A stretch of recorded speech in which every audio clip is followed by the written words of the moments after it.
Atlanta's Inspiration Station, Praise 102.5. It's the KD Bo Show. Casey J, I'm yours. In the studio with the CEO of DeKalb County, my friend, my brother, Lee May. What up, man? KD Bo, how you doing, brother? Man, I'm very well. So let's just jump right into it, bro. You know, I know we got all the niceties and stuff out of the way off camera.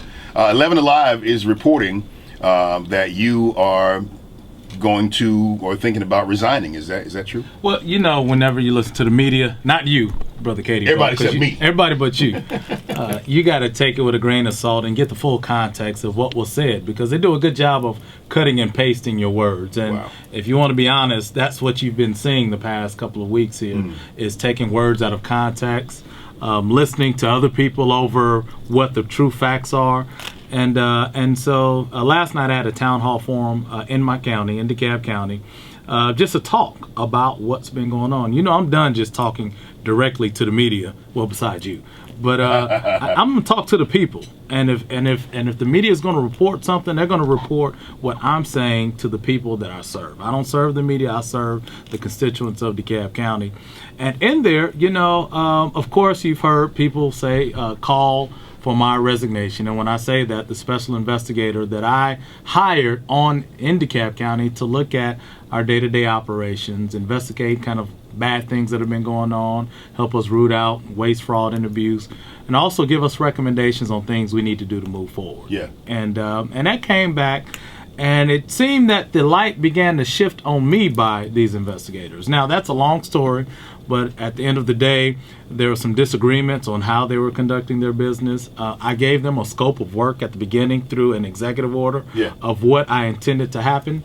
And essentially, you know, I came in with one set of expectations and I received something completely different. And I got frustrated. It's like going to Zaxby's, ordering a chicken platter and them giving you a grilled cheese sandwich or something like that. Right, so let's get a little more specific. So you hired him to just kind of find some dirt. This is a Republican, a bipartisan kind of situation, and you got this person because you didn't want anybody to accuse you of any kind of cronyism. Well, that's absolutely right. You know, and I brought him in, and there are a lot of people, especially African Americans, that say, why would you bring this guy in? White Republican, right. Exactly. Who was, very conservative. But for me, it's not about politics. I wanted people to feel confident that I brought in an independent person to come in and review kind of what's been going on. Not just now, but over the past years as well.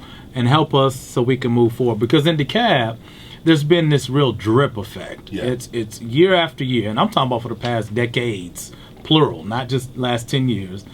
Because when people say DeKalb's been bad for the past 10 years, they're looking at a particular, group of administrations, a particular, type of people. And I'm saying the situation DeKalb has been going through has been going on for decades now. And it's just drip by drip by drip. And so I wanted to kind of nip stuff in the bud.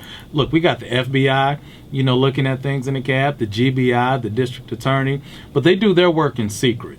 And they may let somebody stay in position for years until they get enough evidence to get them out. Wow. And so I wanted to kind of be proactive in order to do this. And so we are where we are now. I want the people of DeKalb to know that, I did this with the best of intentions to begin to really move our county forward. Did this meaning hire the investigators? The special investigators. It was expensive, yes it was, and I own that as well. It was a risk. And ultimately, I have to live with the outcomes of it. So, whereas I didn't get the chicken platter I'd hoped for, I got some food. Well, it's making you look bad, though. Well, it's making me look bad. But here, at the end of the day, it's not about me. And I know that's funny, coming from a politician. But for me, it's about the county that I love. It's not about running for the next office. It's about making sure that the county that I love, DeKalb County, I've been here for 20 plus years, is moving forward. When the governor appointed me, I had kind of two internal mandates. Number one was to make sure the day-to-day operations of the county was straight, that we're efficient, that our finances were good. And we've been doing that. We cut taxes this year. We were the first county to do that this year. We did it the most aggressively. First time we've cut taxes in over a decade. Our budgetary reserves are higher than they've been in years. Yeah. Our credit rating has improved, because it had hit the pits. Before, we've hired more police officers, firefighters, code enforcement officers, now more than any 2-year period in our county's history. So the county operations is good, but the second mandate was I wanted to begin to restore the public's confidence. And so do you think that that's happening now, though, with in the midst of all of this? Because a few years back, the governor had to be called in. Right. Your predecessor, that situation the governor had to be called in. Yeah. What's going on with DeKalb, man? Where it seems like, a lot of people are asking, like, it's always seemed like something's going on. Well, and it is, but I will share this with you, and even though I didn't get quite the outcome that I'd hoped to see through this special investigation, but it has let me know that DeKalb County is we have our challenges. Sure. Are we a corrupt county? No, we have corruption in the county. Okay. We have some bad apples. Okay. We have people that lie, steal, cheat. But we're a $1 billion organization. Wow. I will put our county operations up against any city or county in our region. But my job is to fix up, because one bad apple can spoil the bunch. And so what we wanted to do is make sure that we can through these actions begin to restore the public's confidence. And frankly, what has disheartened me the most and really upset me the most is that, through this process, I have become the distraction that we were trying to minimize here. Wow. And that hurts my heart, man. Wow. I want your listeners to really hear that, man. It pains me to see that now, because of a decision that I made, that the county is still in the headlines, front page news, and all of that. Yeah, I'm taking a hit, and it's been tough on me and my wife and the family, but I'm a big boy. I thank the thousands of people that have been praying for me, but we did it, one, with the best of intentions, and hope that we can really move our county forward to finally get us out of the headlines.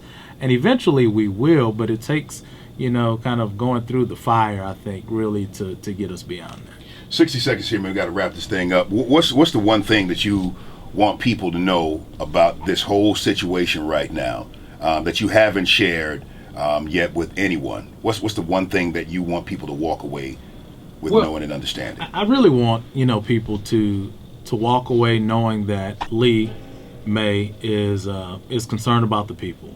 That Lee May is a guy that tries to wake up every day and walk in integrity, walk true to my faith, and really has the best interest of our county at hand in all the decisions that I make. That's really what's been challenged here by these individuals, challenging the integrity that I have. And man, all you have is your name. Yeah. At the end of the day, all you have is your name, and I've worked very hard to let people feel confident in who I am as a man, as a leader, as a husband, as a father, and who I am in public, is who I am in private when people are not looking. Well, I know you do. So I mean, I know if there was some slippage of the slip, I would know. I would see. I may not necessarily say it, but I know it. But now that I'm talking to you now, right, I know your character in front of the scenes and behind the scenes. And you're right. A lot of people are praying for you, man. And I hope you really pull through this thing, brother. Let me tell you, I'm gonna pull through this, and not through my might, but because I serve a God. Say it again. Say it again. I'm gonna start preaching, but I serve a God that will allow me to go through this fire, and at the end of the day, end up better and stronger than what I was before. Lee May, CEO of DeKalb County. I appreciate you for stopping by, man, and sharing your heart. I appreciate that. Bless Keep it where you got it, family. It's the KD Bo Show on Praise 102.5.